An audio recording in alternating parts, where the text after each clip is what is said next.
what's going on, everybody? This is DNV Click. I'm your man, Darren. And I'm Ravenna, but you can call me Vin for short. And welcome to our space. And this is episode 6.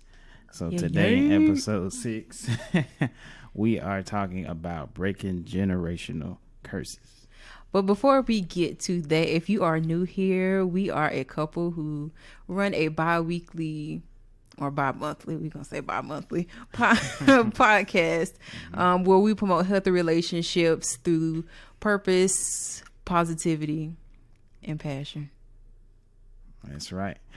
So we're going to start off by first breaking down the definition of generational curses.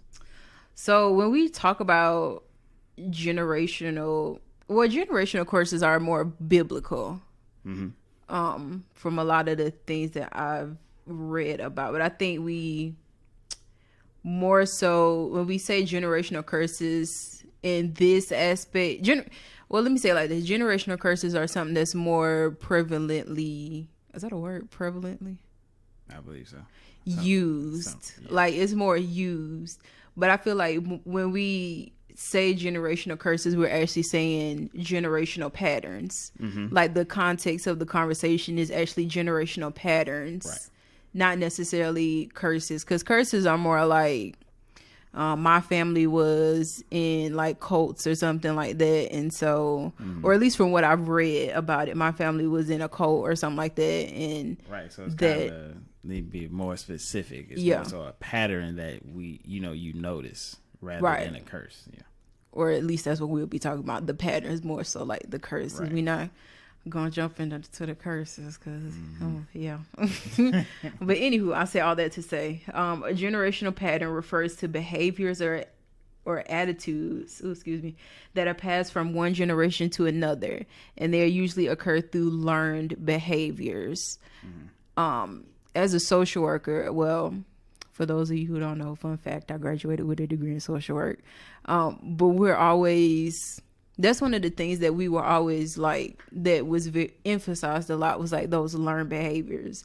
So for an example, if I go into a family's house and the child is like, I don't know, what can I say? Like doing something, like he expresses his anger like by throwing chairs or something like that. Mm-hmm. Physically. Right. And so you said, well, how did you learn that? Have you seen someone like that cope like this? And it's like, yeah, I learned this behavior. So I think we don't realize, like, a lot of things we do, we don't realize is from things that we've learned or saw like our parents did or. Yeah, learned or observed.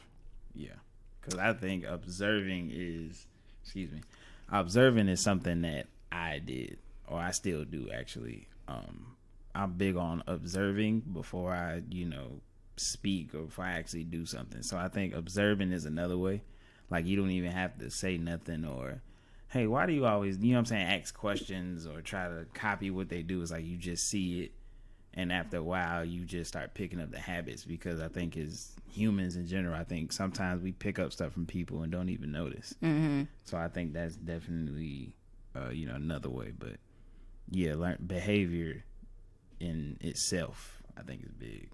Are there any like, how can I say this? Well, actually, first, let me start off by saying, let me put out a disclaimer. We are not in no way trying to say, like, we hate our families or hate the things that they do. However, we do, as you grow and as you get older and start to realize things, you, in some aspects, you do realize that that's not really, this behavior is something that I don't want for my life or for my family to come, or, I don't want to. Right. You have that right to change that. Right. Because it's your life at the end of the day. They teach you what they teach you, and they raise you, the way that they see is best. But at the end of the day, when you're on your own, or when it's time for you to take on responsibilities, it's all yours. It's your life. So, don't look back or try to blame nobody. Like, it's your life. You're in control of it. So I think, you just got to focus and educate yourself and, know what you want for yourself, and know that you can be better than, what your parents came from. And not saying that your parents don't want that, because I'm pretty sure most parents want you to succeed better than they did. and that should be the goal for most parents. So don't be ashamed of that. I feel you shouldn't be. So are there any barriers that you've seen personally that you're like, I have to break this chain, like it starts with me?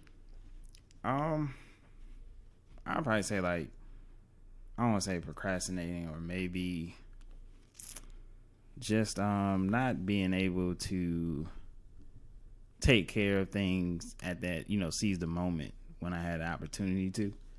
So I think that's one thing that I observed that, I'm trying to, or I have gotten better at, because just seeing something, or, having an opportunity to, quote unquote, close on the deal or something, and haven't done it, or I try to drag it out and extend it and, hope it still be there, and then it's not. So that's one thing I can say for me. About you? So for me, I think in a lot of ways, I think my relationship with money, and I think a lot of people, I honestly feel like I can say a lot of people probably have that same, kind of idea, because I think I think coming from how can I say this? So coming from a, I guess, single parent household, and this is not for everyone, but it's definitely like a common theme in single parent households. You only have like one parent doing stuff for everyone, and working their butt off to supply. Exactly. So I think in that aspect, I think in my family, I've seen we've had to kind of be in survival mode a lot when it comes to like, living, like having to, how can I say the word? Having to not being in abundance of, finances, or having to like work our butts off to work 3, 4, and 5 jobs in order to, like make ends meet, or having to, I don't know, take out loans or something like that, take out loans for school, or, just not being in abundance of finances, really. So I think in that aspect, I am, as you see people, or as you like learning and thinking about like the things in the past, I'm definitely learning how I can make changes in different areas. So even in reference to like, having an emergency fund, like even just starting there, so that if something comes up, you don't have to take out a loan, or even not buying, that thing you really want for the purposes of just saving in general, because you never know what you might need at a later point. So with that, I think that is definitely one of the barriers that I feel that I'm not fully there, because I do have my days when I just really buy unnecessary things. But I do think I'm in the process of trying to overcome that and break that chain, or break the chain of like poverty that I've seen in my family. Yeah, most of us, I feel, go through that in a sense. But overall, like you said, overall thing is money. Learning how to manage it, learning what to actually do with it, learning how much power or how much control you have with a certain amount, and just really, going back to what I said earlier of educating yourself. I think that's just the biggest thing. But you have to do it yourself. You can't count on nobody else. And it's not to say that we poor, because I mean, like, we went and like, living on the streets and nothing like that. Right. But you did, you did what you could with what you exactly. had. Yeah. As well as another one, I saw a post it was a while back, I saw a post, and it was about relationships, like having a healthy relationship. I feel like that's definitely another generational barrier we don't realize, especially if like, for what was I reading? It was about like you never seen a healthy relationship, so you not knowing what that looks like when you get into your own relationship, or even if you've always seen like abuse, like you've seen your parents be abusive towards each other and then go right back to each other, so you think that's love. Right. So now you got somebody abusing you, and you're like, what? Why is this happening? Why am I always attracting this? He just loved me, or she Right. just loved me, and no, that ain't what it is. Or why are you always attracting like that type of person? But it's like you But are. if that's all you observe, that's all Right. you grew up around. I mean, that's what you're used to. That's what you know. You think that's love, and Right. it's completely not. So I think that definitely is another barrier. And even thinking about like, I gotta find the post, but it said something about something to the effect of About what? that we see our, sometimes we see couples who've been together for so long, or we want to emulate like our families or our grandparents' relationships because they've been together for like 50, 60 years. But within that, they've had like infidelity, struggle of silencing each other, or our constant arguments, or even as far as seeing, having outside relationships and outside children, for a more friendlier term. So I guess I say all that to say that kind of is a family dysfunction as well, is that they've been together so long, but that's not a healthy relationship. And then it's sometimes we start to see that, well, I'm gonna stay in this relationship or whatever, even though he cheating, or even though she, out here doing this or that, but because, I'm gonna just stay in here for the sake of the kids, or for the, That's the biggest thing. Right. Kids, yeah. But it's like now, okay, your kids are seeing you and thinking this is a healthy relationship. Like, even though he cheating, as long as we together for a long time, that makes us, we gonna be goals for somebody, or we gonna be, that's how a relationship is supposed to be, when it's not like that at all. Yeah, you trying to do what's best, and Right. And it's like, no, ma'am, that's not something that I want for myself at all. I want, like, when those vows say for sickness or for health, I don't care if I don't know, if I stub my toe, you better be there to see what's wrong, or even something as far as if somebody is on their deathbed, like, you want to know, you want that relationship, you want the kind of relationship where, your partner is just going to take care of you regardless of what, even if you have like a sickness or a disease, you want to know that your partner is down for you no matter what. Right. Nothing is perfect. Don't get us wrong there. Nothing is perfect, but at the same time, you don't want to keep going in the wrong pattern or the wrong, way. You gotta fix it right then and there, compromise or whatever, and fix that. Nip it in the bud. Don't, let it drag out for years and years. Right. We just never got around to that, man. And no, you gotta tighten that up right then and there, because you don't, like snowball effect. You don't want that to happen. And that's what I think. That's where the problem lies in. All those years you just keeping quiet, and it really ain't. You know what I'm saying? Like, the relationship really ain't reconciled, because y'all still angry about something. And then you see it in your kids, they doing the same thing. You see it in your grandchildren, they doing the same thing. So if you're listening right now, this is your sign. You might have been waiting for that sign, but this is your sign right here, that those dysfunctions stop with you. Right. We not building barriers, we building legacies at this point. Right. We want our kids to have college funds, generational wealth, right? Wealth that they can multiply into generations to come. Right. Build your own legacy for you, your family, and like you said, so on and so on. And even if you're at an older age, it's still not too late, honestly, to it's still not too late to just, say today is the day that this stops here with me. I ultimately think that once you have that in your mindset, you really unstoppable. Like, once you mindset, right, yes, change comes when you change your mind. Like, when you change your perspective, you change your life, essentially. So I think that even if you want to do something, go do it. Right.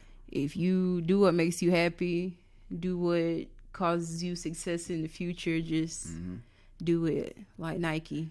Yep. And don't worry about what anyone says or how anyone feels. Like I said earlier, nothing's perfect. So of course there's going to be somebody who, talks negatively or, says something about what you're doing. Don't worry about that. Do what you want to do.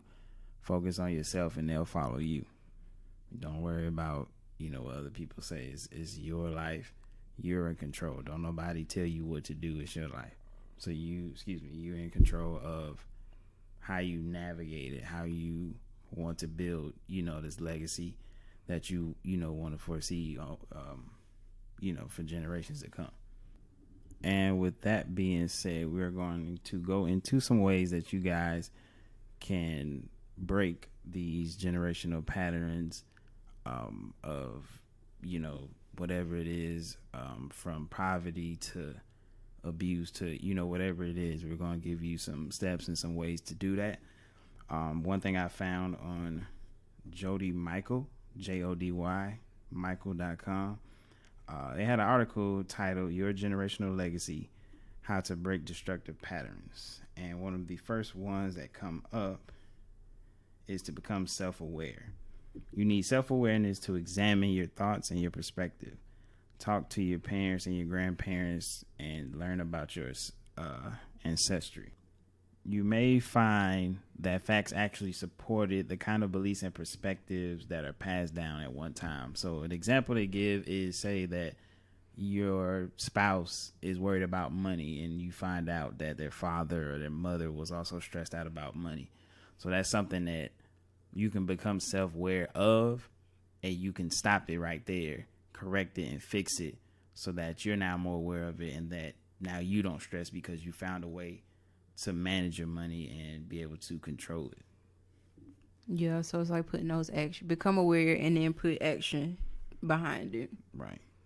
They have take ownership of your belief systems, travel and experience the world, which is, I know, something that Ravenna loves to do a lot, is travel. So that's definitely, I think, something that is very important because, when people say you need to get out, that's what they mean. Not go outside or go on the other side of town. Like, go out and travel and experience the world, learn about different things. Yeah. I think me and my sister, actually, I think we travel the most out of our whole family. Like, definitely. We done been outside of the country, which most of our family has. Well, some of our family has, but I don't think no one travels like to the extent that we travel. Right. It gives you a different perspective on life, for sure. Another one is forgive and move forward. Become a model to the next generation. So again, those were quick 5 tips on breaking generational patterns. Again, it was on jodymichael.com, Jody Michael.com, and it was entitled Your Generational Legacy. Yeah. I have like one more I want to add to that, actually, or maybe two more. One is to be patient. Like, it takes time to unlearn a behavior that you've acted in or utilized for so long. So it's not just going to come overnight. Like, my family was never good with money. Tomorrow I'm going to be an expert with money. It doesn't work like that. It takes time to unlearn those behaviors and to be consistent with actually wanting to make that change. And then another one was which actually all of those ones that you said were really good, and I definitely really resonate with those. But another one, well, my last one is to read Proverbs. For those of you who do read the Bible or whatnot, Proverbs is definitely a really good chapter that helps you identify like healthy and unhealthy ways of living life, and kind of opens your eyes to what a healthy living looks like and what changes that we can make within ourselves. So I definitely think that's a good chapter to kind of just hone in on it, read that, and like meditate on it and let it sink in. Yeah, that's a good one. Definitely, if you're in the Word, please study and read through that book of Proverbs. Going back a little bit on the poverty, I'm gonna give some tips on that as well. I know that's probably the biggest one when it comes to generational patterns that we see and notice that I think a lot of people have issues with, or something that, if you're asked what's the most thing, or what's the the most common thing when it comes to generational patterns that you see is problems with money or issues with money. So this is from self.inc. They have 7 tips on breaking the cycle of poverty. The first one I've mentioned a couple of times, so I'm not going to go too far into that, is educate yourself. I think that's the biggest thing definitely in this year. If we learn anything, is to educate yourself and learn about any and everything that you can. Teach yourself. And that's a big reason most people probably say don't go to college, or most people don't, because you can teach yourself a lot of things. But educate yourself is definitely a big one. Because if you can't learn from your parents, or you can't learn from your elders or whoever, teach yourself, learn what you can in order to better yourself and down the road. 2 is change your mindset towards money. Couple questions they have is, how were you raised with money? What triggers you to spend your money? A raise, or for example, or a sale. Basically that means, to me, just change how you assess money. Like, don't just every time you see a sale, yes, it's good because obviously it's a sale, but don't always be eager to spend. Understand that sometimes you got to draw back, you got to save up, and just try to multiply. But you can't multiply if you ain't got nothing to multiply with. I have that problem, boy. When the sale hit, it's tough. Like, it's tough to give up on a sale, or it's tough to especially when it's a good price. Shoot. And what the normal price is. Definitely it's hard. 3rd is leverage community resources, such as nonprofit organizations, schools or libraries, churches.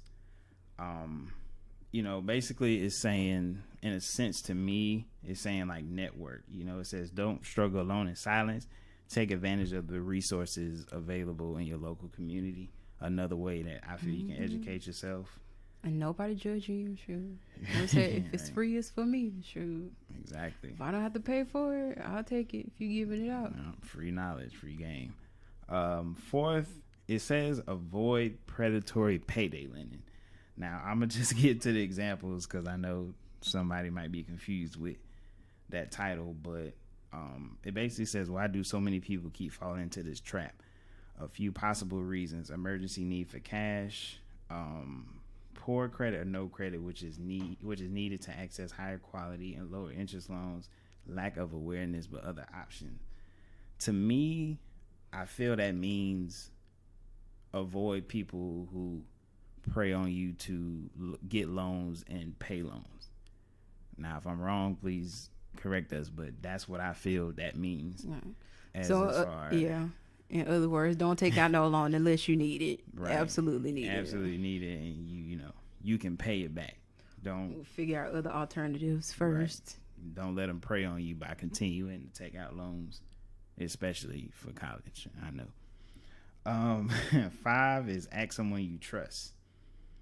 So when it says sometimes talking about money with a friend or a loved one can feel awkward, but if you're trying to better your finances, asking questions from those you trust can be the best way to help you elevate yourself. So if you know somebody that works at this place, or works at a bank, or works somewhere where accounting or something like that, it doesn't hurt to ask somebody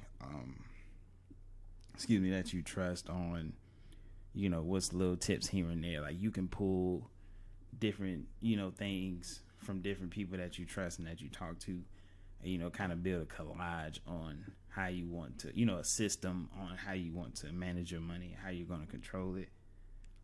6, focus on your credit. I know that's something that I'm trying to do now.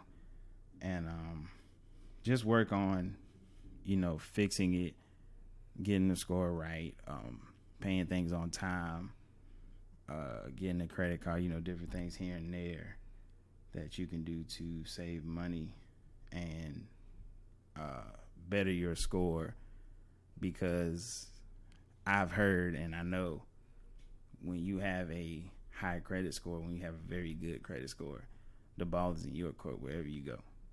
So what that means is whoever you go to, or for example, car dealership, the ball is in your court. They can't play you. They can't. Your credit score low, so you gotta. It's like, no, you're in control. You get what you want. You pay what you want. Your credit score speaks for itself. And lastly, don't be afraid to walk away. That, I think, is the biggest, because some people feel, to me, that they're so far in that they can't get out. Mm-hmm. Like, it's just like, I'm so deep in debt, I can't. Don't be afraid to walk away. Well, really, anything. Relationship, too. Mm-hmm. Yeah, don't just take it for the financial thing, even though that is an example. But, yeah, don't be afraid to walk away. If you see it's going bad, or, you know what I'm saying, you're already kind of in it, get out before it gets worse. Excuse me. If you're in thousands, don't let it get to millions. So, if you're in hundreds, don't let it get to thousands. So, just don't be afraid to step away if you observe and see that it's not going anywhere. And those were, again, 7 tips on breaking the cycle of poverty from self.inc.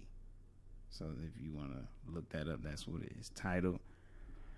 And overall, all this boiled down to me personally is mindset. You got to have the mindset, point blank, period. I don't think there's no other way that you can, how can I say this? There's no other way you can better yourself if you don't have the right mindset. I'm sorry. You can't keep thinking back to, oh, well, it's their fault. Or, well, if they didn't show me this, I wouldn't be. No. You in control of your own life. Your mindset, having that positivity, as we push passion, purpose, and positivity. You got to have that. I don't feel there's no other way around that. I know most people are, probably say you got to be spiritual and all that, and there's nothing wrong with that. We are, not saying we're not, but the mindset is the biggest thing. You control your mind. Don't let it control you. Anything you have to say, Ravenna? That's all. All right. Well, that concludes this episode of Breaking Generational Patterns, or as we would entitle it, Family Dysfunctions. We appreciate you guys listening. We hope you all have a happy Thanksgiving this week. Well, by the time this come out, it's gonna be Thanksgiving. So, happy Thanksgiving. Right. Happy Thanksgiving. Eat as much as you like. Don't go back for seconds. Enjoy. We breaking family dysfunctions. Don't overdo it. Hey. If that potty, I don't know what to tell you. But again, enjoy it. Spend time with, whoever you can spend time with. Let everyone know what you're thankful for. What are you thankful for? I'm glad you first and foremost, I'm thankful for life. Heck yeah. Waking up to see today, another day. I'm thankful for this podcast. And when I say that, I mean being able to do something that I thought was out of my comfort zone, but it actually is something that I've been feeling comfortable doing. I enjoy doing. I plan on doing it. Like expanding? Yeah. I plan on keep doing it, basically. It probably don't sound right. But yeah. That's something I'm definitely thankful for. The family that I talk to and have, and, people that I haven't talked to in a while, I still have love for them. So, I'm thankful for everyone. And you. And you, of Oh, course. 'cause I was about to say, you taking a little too long. Yeah, I had to end it with that because she get impatient. But yeah, thankful for you. Stepping out my comfort zone is definitely from you. So I give you the big nod for that one. Dear bear. What are you thankful for, Miss Brand? I would have to say the same. A life. Because if 2020 hasn't taught us anything, it's you never know. So, I'm trying to tell you. But Lord, please let me be, here to live for a very long time, to have kids, grandkids, and all that. So, definitely life, family, you, of course, and just the ability to do the things that I love and to break generational patterns. And, I'm really thankful, actually, for my job, for the things that are yet to come, for us being able to expand and get out to more audiences. So yeah, and for our followers and our listeners. I was just about to say that. Thankful for you guys, everyone that listens, new listeners that come in. We appreciate you all. Thankful for you guys. There's a billion podcasts right around the world, but listening to us, definitely we appreciate it and thankful for it. Again, happy Thanksgiving. Follow us on Instagram at DNVClick, DNVClique. Also on YouTube as well, DNVClick. We also, again, if you don't know, we're on Apple Podcasts, Spotify, and Google Podcasts. So if you guys have any of those platforms, please check us out. If you're on Apple Podcasts, please leave us a rating and a review if you don't mind. We truly appreciate it. And with that being said, that will conclude this episode. And we will see you next time. Bye.